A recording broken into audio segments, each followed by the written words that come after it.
அன்பார்ந்த எதிர்கால அதிபர்களே, உங்களை மீண்டும் வரவேற்கிறோம். கல்வி நிர்வாகத்தின் அஸ்திவாரமே நெறிமுறைகளும் நிதித்திறனும்தான்.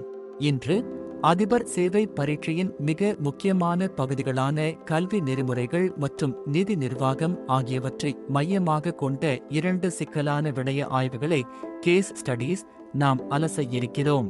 மாணவர்கள் இரகசியத்தன்மையை பாதுகாப்பது முதல் நன்கொடை நிதியை வெளிப்படையுடன் கையாள்வது வரை சவாலான நிர்வாக சூழ்நிலைகளில் நீங்கள் எவ்வாறு சட்டப்படி நெறிமுறைப்படி முடிவுகளை எடுக்கப் போகிறீர்கள் என்பதை பார்க்கப் போகிறோம். சரியான தலைமைத்துவ முடிவுகளை எடுக்கும் உங்கள் திறனை சோதிக்க தயாராகுங்கள். வாருங்கள், பகுப்பாய்வுக்குள் செல்லலாம்.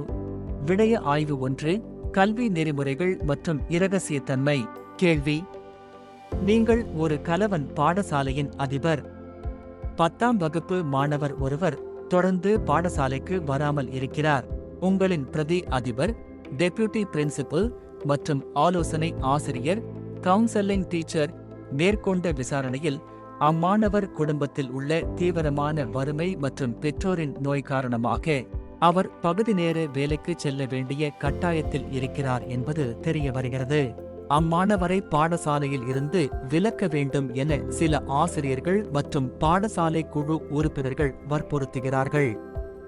எனினும் ஆலோசனை குழு அம்மாணவரின் இரகசியத்தன்மையை பாதுகாக்க விரும்புகிறது.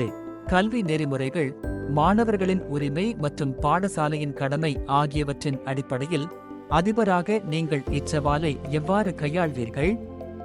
உங்கள் நடவடிக்கைகளை 3 படிகளில் விவரிக்கவும். வழிகாட்டல் வினைக்கான குறிப்புகள். 1. நெறிமுறை சார்ந்த அணுகுமுறை மற்றும் இரகசிய பாதுகாப்பு. செயல்: மாணவர் மற்றும் அவரது குடும்பத்தின் பிரச்சனையை இரகசியமாக வைத்திருத்தல். விலக்கல் கோரிக்கையை நிராகரித்துவிட்டு இது ஒரு சமூக பொருளாதார பிரச்சினை என்று குழுவுக்கு புரிய வைத்தல். காரணம்: மாணவனின் கல்வி உரிமையை பாதுகாத்தல், ரைட் டு எஜுகேஷன் மற்றும் சமூக பாதிப்பிலிருந்து அவனை காத்தல். 2. வளங்களை அணிதிரட்டுதல். செயல்: பழைய மாணவர் சங்கம், பெற்றோர் ஆசிரியர் சங்கம் அல்லது உள்ளூர் வணிக சமூகத்தின் உதவியுடன் ஒரு இரகசிய கல்வி ஆதரவு நிதியை, கான்ஃபிடென்ஷியல் எஜுகேஷன் சப்போர்ட் ஃபண்ட், உருவாக்குதல். அம்மாணவரின் குடும்பத்துக்கு நிதியுதவி மற்றும் மருத்துவ உதவிகளை வழங்குதல். காரணம்: வறுமைக்கான மூல காரணத்தை நிவர்த்தி செய்து மாணவன் படிப்பை தொடர வழி ஏற்படுத்துதல். 3. மாற்று படிப்பை வழங்குதல்.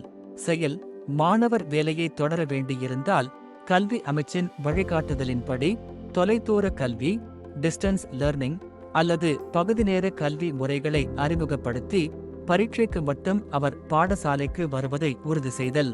காரணம்: மாணவனின் தனிப்பட்ட சூழ்நிலைக்கு ஏற்ப கல்வியில் நெகிழ்வுத்தன்மையை, ஃபிளெக்சிபிலிட்டி வழங்குதல்.